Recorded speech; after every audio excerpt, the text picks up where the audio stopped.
Salve, juristas refinados, beleza? Comigo tá tudo bem, professor Rodrigo aqui. Pessoal, estamos reativando o canal do YouTube para trazer vídeos informativos para vocês. O Instagram é uma boa ferramenta, mas o YouTube comporta vídeos maiores, então dá para trazer mais conteúdo, mais informação e mais debate para nossa vida. Então o nosso programa de hoje é o Direito Talks. O que nós traremos no Direito Talks? Justamente discussões relativas ao direito, à advocacia, ao juiz, ao promotor, aquelas questões que são referentes à nossa profissão. Tranquilo? E hoje no Direito Talks vamos falar da PEC número 108 de 2019.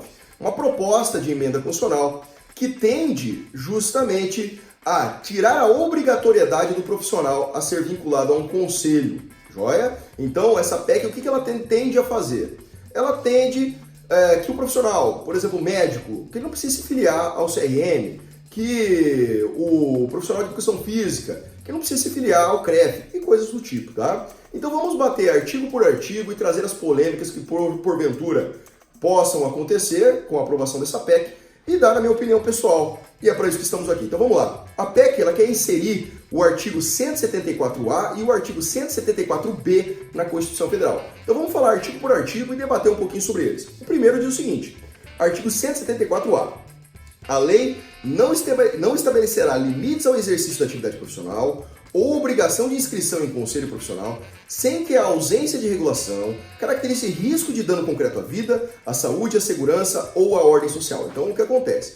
Aquelas profissões que não tragam risco à saúde, à vida, à segurança ou à ordem social, o profissional ele vai se formar na sua faculdade e não vai precisar se vincular a um conselho para realizar a sua atividade profissional. Tá? Detalhes. Detalhe é o seguinte, determinados profissionais, nós sabemos, determinadas profissões que trazem risco tanto à ordem social quanto à saúde e à vida, como por exemplo, a própria profissão do médico. Um médico, nós vemos aí as notícias do jornal, que um médico mal orientado, mal fiscalizado, ele pode trazer danos irreparáveis à saúde de uma pessoa, inclusive até levar à morte, tá? Então nós temos que analisar com calma esse artigo. Por quê? Porque não é qualquer profissão que vai poder dispensar conselho, pessoal. Tá claro aqui. Então, lembrando, aquelas profissões que trazem saúde, que trazem risco à vida, à saúde, à segurança ou à ordem social, obrigatoriamente o profissional vai ter que continuar vinculado ao seu conselho. Por exemplo, o médico, o fisioterapeuta, o professor de educação física, são profissionais que, se as profissões não forem fiscalizadas, o camarada vai trazer um risco à saúde ou à vida da pessoa. E aí vem a OAB, porque a OAB já se manifestou contra essa PEC veementemente. E aí vamos debater um pouquinho sobre a OAB. Nesse caso, a OAB ela tem uma problemática, por quê? Porque se o advogado puder exercer a advocacia sem inscrição na ordem, então ele não precisa fazer o exame de ordem e a OAB não vai ter como fiscalizá-lo. Só que veja, a profissão da advocacia ela traz sim um risco à ordem social. O advogado mal orientado, mal fiscalizado, ele pode trazer danos irreparáveis aí ao patrimônio e à liberdade individual do seu cliente. Então é importante que a OAB fiscalize os advogados, que a OAB tenha o exame de ordem para saber se aquela pessoa realmente tem condições de exercer a advocacia. Tá? Ainda mais com a proliferação dos cursos de direito que nós estamos tendo aí. Então, ao meu sentir, a OAB não vai precisar se preocupar com o artigo 174A. Por quê? Porque, simples, a profissão da advocacia é uma profissão que tem a ver com a ordem social e traz riscos à ordem social se ela não for bem orientada. Então, esse artigo 174A não se aplica à OAB. Você pode ficar tranquilo. Tenho certeza que, se for aprovada essa PEC, a OAB não entra no meio. Por quê? Porque a advocacia é uma profissão que pode causar risco à ordem social. E não só do cliente, não. Porque, como vocês sabem, a OAB é uma instituição sui generis. Ou seja, ela tem sua vaga lá na Constituição Federal que permite que ela ingresse com ações de N fatores para proteger a ordem social. Então, a OAB ela vai continuar com sua autonomia, tenho certeza, e isso já foi debatido no Supremo Tribunal Federal. Tá? Então, ao meu sentir, a OAB não se encaixa nessa PEC. Mas temos sempre que ter essa preocupação em mente. Vamos lá para o artigo 174B. Diz o seguinte, os conselhos profissionais são pessoas jurídicas de direito privado, sem fins lucrativos, que atuam em colaboração com o poder público. Então isso aqui já muda muita coisa dos conselhos. Porque hoje os conselhos eles são considerados autarquias, ou seja, são entes da administração pública indireta da União. Então o Conselho Regional de Medicina, o Conselho Federal de Medicina, por exemplo, tem que prestar contas para o Tribunal de Contas da União. Por quê? Porque ele é uma entidade da União. Tá? A partir da aprovação dessa PEC, os conselhos não serão mais autarquias. eles serão pessoas jurídicas de direito privado. E aí o que acontece? Não se submetem mais às regras referentes à administração pública. Tá? Então vai mudar muita coisa. Por exemplo, os conselhos não vão precisar mais fazer licitações para adquirir material, não vão precisar mais fazer concurso público para contratação de pessoal. Então são várias coisas que vão mudar, talvez até para melhor para o conselho. Né? Hoje, dependendo do conselho, para você fazer uma licitação, pode demorar dias. E se for aprovada a PEC, o conselho pode poder fazer a compra ali, né, em horas. Ah, preciso de comprar caneta, vai lá e compra a caneta. Não precisa fazer uma licitação para caneta, ou preciso contratar pessoal. Não vou precisar fazer um concurso público, posso contratar direto o pessoal. Né? Então, dependendo da ótica, melhora a situação do conselho nesse artigo, porque ele vai ser uma pessoa de direito privado, tá? Então vamos continuar, porque esse artigo ele tem parágrafos e tem incisos. O parágrafo 1º do artigo 174b diz o seguinte: o pessoal dos conselhos profissionais sujeita-se às regras da legislação trabalhista. Isso não mudou nada, porque hoje os conselhos profissionais, quem trabalha no conselho, seja o motorista, a secretária ou algum funcionário dos conselhos, eles são regidos pela CLT mesmo. Então isso não vai mudar nada. Né? A contratação não vai ter mais concurso e vai continuar sendo pela CLT. Então isso não mudou nada. Vamos para o parágrafo 2º. A lei federal disporá sobre as seguintes matérias relativas aos conselhos profissionais. 1. A criação. Então, os conselhos serão criados por lei, como já é hoje. 2. Os princípios de transparência aplicáveis, ou seja, como agora os conselhos são de direito privado, então a lei que cria o conselho vai ter que dizer sobre a transparência pública, ou seja, se os conselhos vão prestar contas à população, vão apresentar a sua contabilidade, o seu financeiro para a população. Afinal, a partir de agora, é direito privado, e aí a lei que vai dizer, não mais, né, a lei da transparência, que vai dizer se os conselhos profissionais se sujeitam ou não à transparência. Tá? A OAB já é decidida pelo Supremo Tribunal Federal, ela não presta contas ao Tribunal de Contas da União. Por quê? Porque a OAB ela é sustentada pela anuidade dos advogados. Então a OAB ela só presta conta aos advogados que vão lá e pagam a sua anuidade. Não presta conta para ninguém mais. Tá? E o Estatuto da OAB ele também diz isso, não terá problema a OAB, pelo menos ao meu sentir, num primeiro momento.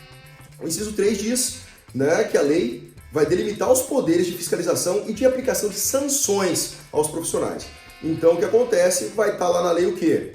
Justamente, o que o conselho pode fiscalizar do profissional e, se o profissional descumprir a regra, qual a sanção que deve ser aplicada. Porque hoje, os conselhos federais e os conselhos regionais dos profissionais, isso não está na lei. Né? Essa questão de fiscalização e sanções, isso está nos regulamentos, nos códigos de ética. Então, o que vai mudar é que isso vai ter que ser transposto para a lei de criação do conselho. Tá?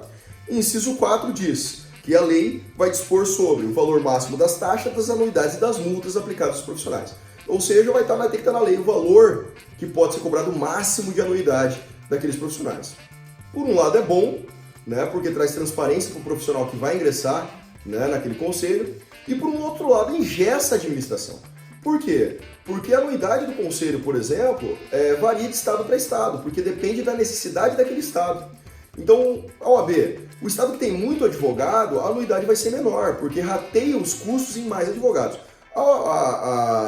O estado que tiver uma OAB, onde tem menos advogados, a anuidade vai ser maior, para manter a economia da entidade. Então, isso engessa um pouco a administração. Eu não vejo com bons olhos isso, porque os presidentes de conselhos eles vão estar bem engessados. Se essa PEC for aprovada, eles vão ter que rebolar realmente para fazer o conselho funcionar. A OAB, por exemplo, a anuidade é considerada alta por alguns, mas tem que lembrar que a OAB, em todos os locais em que haja comarca, em que haja fórum, há uma sala da OAB com um profissional lá para atender o advogado. Então é por isso que a OAB tem uma anuidade um tanto alta, justamente por quê? Porque precisa pagar o profissional que atende o advogado e precisa ter uma sala dentro do fórum para atender o advogado. É por isso que a anuidade da OAB é mais alta do que os outros conselhos. E agora imagina, se fixar na lei federal um valor, o presidente da OAB, né, daquela seccional daquele estado, ele fica limitado e isso vai causar problemas financeiros para a ordem, tá?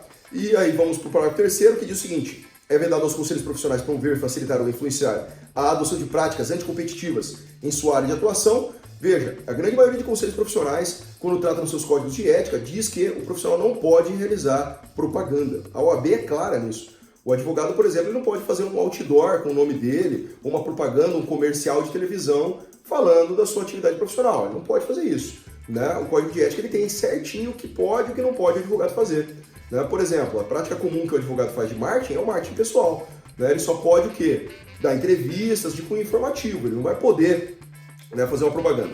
Mas a partir da aprovação dessa PEC, em tese, o advogado poderia fazer propaganda em outdoor ou coisa do tipo. E aí ia virar, né, um pega pra capar, uma loucura, né, de propaganda de advogado. E aí o que acontece? Quem tiver mais poder econômico para bancar marketing vai ter mais cliente. Então vai ter uma competição aí meio esquisita na advocacia se porventura for aprovada a PEC. E por fim, o parágrafo 4º, que é o último parágrafo, ele diz lá que a imunidade de que trata a linha C do inciso 6 do CAPT e o parágrafo 4º do artigo 150 se estende aos conselhos profissionais. São as imunidades tributárias que os conselhos já têm hoje, mas aí como eles vão ser transformados para entidades privadas, né, pessoas jurídicas de direito privado, aí a imunidade vai ser estendida a eles também e não serão cobrados determinados impostos. Ao meu sentir, a PEC é ruim. Por quê? Porque ela tira a autonomia dos conselhos profissionais para regular as profissões. E querendo ou não, algumas profissões há necessidade dessa regulamentação. E aí ela vai causar o quê? O pega pra capar, vai virar briga de cachorro aí, vai virar uma loucura. Então, temos que analisar melhor essa PEC.